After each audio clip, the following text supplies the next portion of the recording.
નમસ્કાર દોસ્તો, હું ગોપાલ ઇટાલિયા તમને થોડીક વાત કેવી છે. આજે જે સુરતમાં ઘટના બની છે, ટેક્સટાઇલ નો ધંધો કરતા વેપારીઓ, કામદારો અને જે કંઈ પણ ટેક્સટાઇલની અંદર કામ કરતા લોકો હોય એમને જે વિરોધ પ્રદર્શન ચાલતું હતું સુરતમાં, અને કોઈ પણ સંજોગોમાં પોલીસનો લાઠીચાર્જ કરવામાં આવ્યો છે સુરતમાં. આજના લાઠીચાર્જની ઘટના સાથે હું બીજું પણ કહેવા માંગીશ કે ભૂતકાળમાં જીએમડીસીમાં લાઠીચાર્જ, ઉનાકાંડમાં લાઠીચાર્જ, આંગણવાડીની બહેનો ઉપર લાઠીચાર્જ, ફિક્સ પગારના કર્મચારી ઉપર લાઠીચાર્જ. જ્યાં ક્યાંય પણ ગુજરાતમાં તમે વિરોધ કરો છો ત્યાં સરકાર લાઠીઓની અને બળની ભાષા વાપરે છે. કોઈ પણ પ્રકારનો વિરોધ સરકારથી સહન થતો નથી.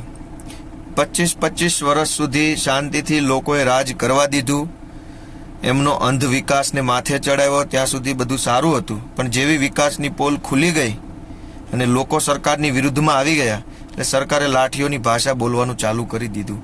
આપણે 2-3 વસ્તુ આ બધી ઘટનાઓમાંથી માર્ક કરીએ કે દરેક જગ્યાએ માર ખાવાવાળા લોકો અલગ અલગ સમાજના, અલગ અલગ જ્ઞાતિના, અલગ અલગ ધંધાદારીઓ, અલગ અલગ વિસ્તારના છે, પણ મારવાવાળા લોકો એક જ છે, ભાજપના લોકો છે, પોલીસ છે.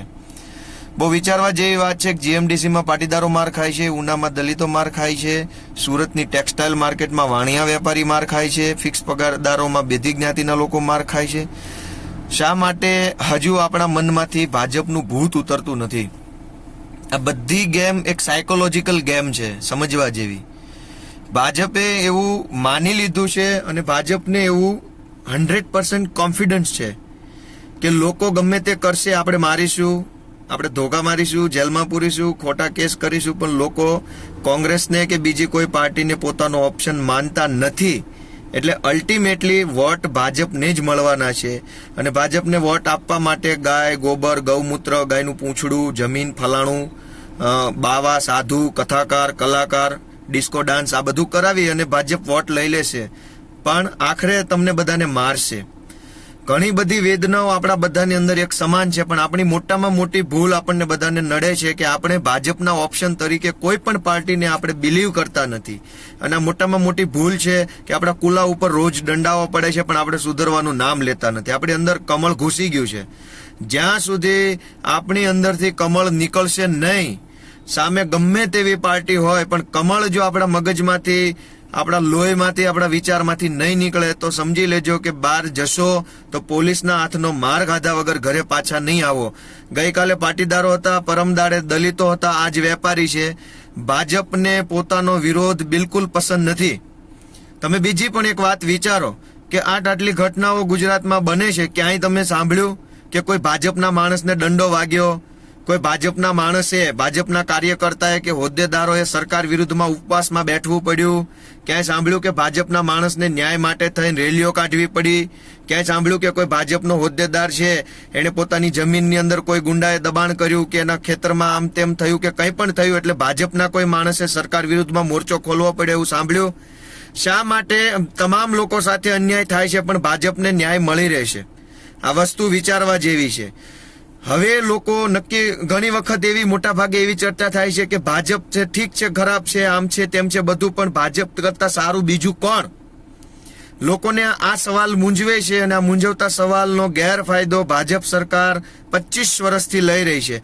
હું રિપીટ કરું છું કે લોકોના મનમાં સવાલ છે કે ભાજપથી સારું કોણ?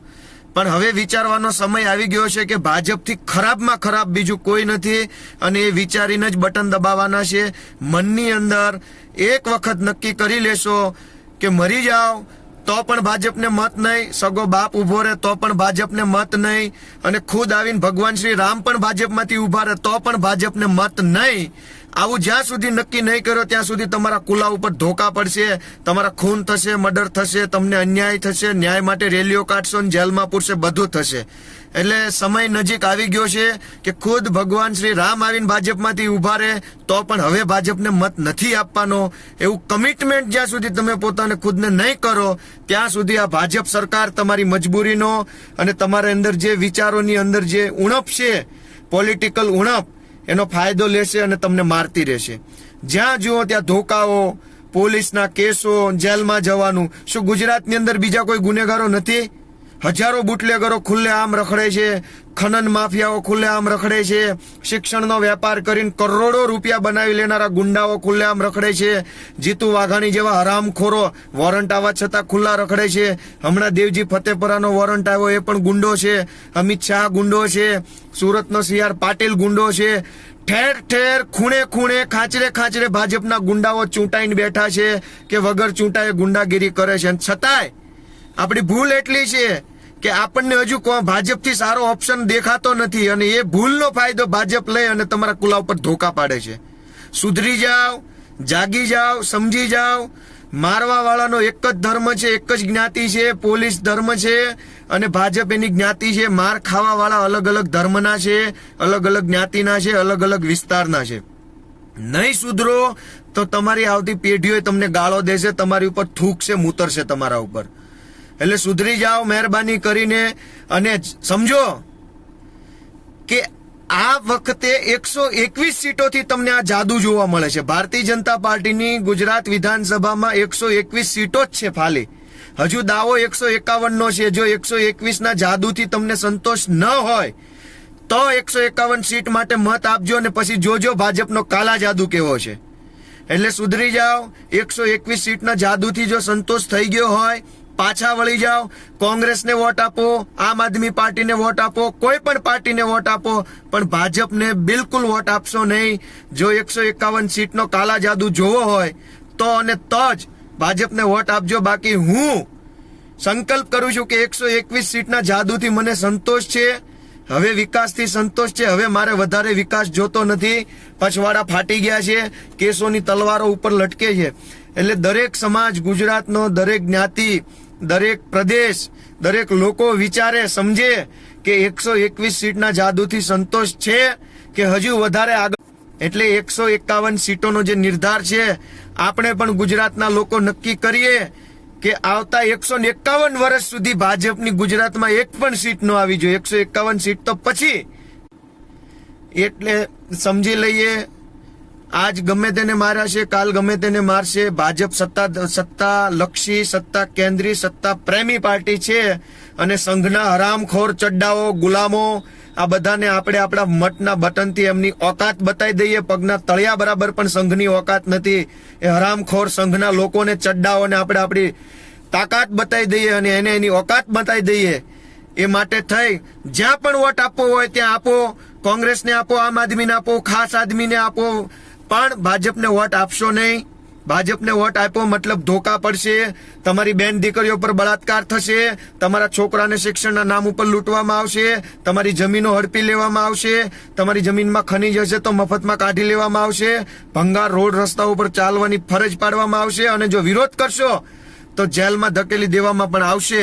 સુધરી જાઓ, સમજી જાઓ, અને મનમાંથી એ મજબૂરી કાઢી નાખો કે ગુજરાતમાં ભાજપ સિવાય સારો કોઈ વ્યક્તિ નથી. ભાજપ જેવા હલકટ, નીચ, હરામી અને ખરાબ માણસો ગુજરાતમાં બીજા કોઈ નથી.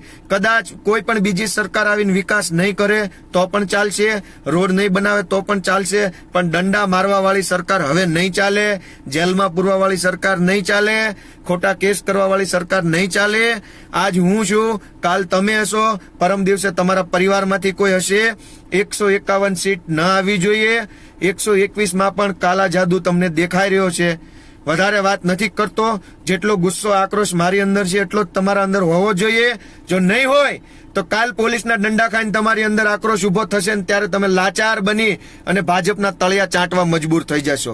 એટલે ભાજપના ગુંડાઓથી, અસામાજિક તત્વોથી, હરામખોરોથી અને સંઘના લુખ્ખાઓથી આ ગુજરાતને આઝાદ કરાવવાની જવાબદારી આપણા તમામની છે. એમનો લોકોનો એક જ જ્ઞાતિ છે, ભાજપ જ્ઞાતિ છે. આપણે પણ આપણી એક જ જ્ઞાતિ બનીએ, આપણે ગુજરાતી જ્ઞાતિ બનીએ, અને ગુજરાતી જ્ઞાતિ બની અને હરામખોર સંઘને અને ભાજપની સરકારને પાડી દઈએ એમની જ્ઞાતિને. આપણે અલગ અલગ જ્ઞાતિમાં વેચાઈ જવું નથી. કોઈ દલિત નથી, કોઈ પાટીદાર નથી, કોઈ સવર્ણ નથી, કોઈ અવર્ણ નથી. ફક્ત ગુજરાતી, અને સામે આપણો દુશ્મન સંઘ અને ભાજપની હલકટ સરકાર. જય ભારત, જય ગુજરાત.